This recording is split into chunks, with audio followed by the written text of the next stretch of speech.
Hello there.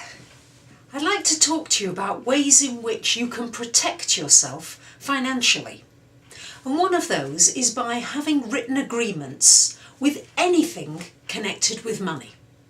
And that means if it's a family member or a friend or a relationship, it doesn't matter. If you're thinking about not having a written agreement, please, I urge you to think again. Because you never know when that person may draw out their half share and leave you with all the debts and responsibilities. Or they may back out and leave you with monies owing. What's very important is that you must go to an attorney or a lawyer to check that any loopholes have been ironed out. Also, you may feel as though many of you may be thinking, well, I trust this person and I've no reason to doubt them. Well, let me tell you, I have many clients who come to me who've been kicked out on the street, literally by their wife. I had a husband-wife, she kicked him out on the street near to Christmas time and wouldn't let him back in the house. And if it hadn't been for me telling him, please just put aside some money in your own account, away from the house, have it away from your home, and put aside some money. And he did that. And had he not done that, he really would not have had enough money to go and put down a payment for a lease on an apartment. So I encourage anybody, no matter what relationship you're in, no matter how much you trust someone, you need to have your own independence and your own money separate, some money separate from that relationship, because circumstances do change, and I see that very often in the business in which I work.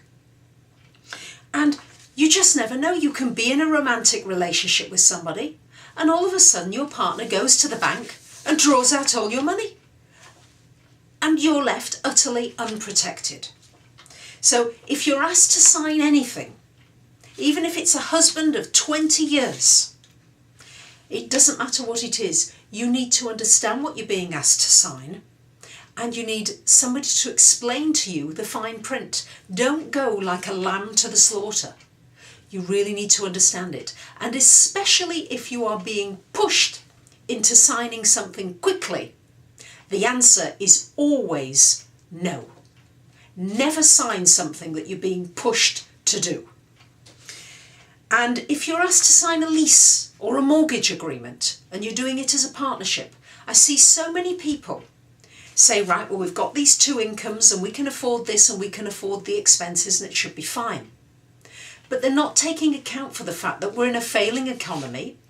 One of them could well be laid off and you may only have one income. So I would suggest that you base anything that you do to do with signing a lease or a mortgage, base it on having just one income instead of two. Base it also on your expenses skyrocketing. We don't know at the moment and things are terribly unpredicted, but before you sign any document, people have a tendency not to read the fine print. Or if they do read the fine print, they don't understand it. So I suggest to you, go to a lawyer or somebody who can explain to you what that fine print means, because it's important before you sign your name to any document, you need to be sure that you understand it fully and what your obligations are for the future. And where anything is connected with money, you've got to become very vigilant. I'll be back with more soon, and I thank you for listening. Bye for now.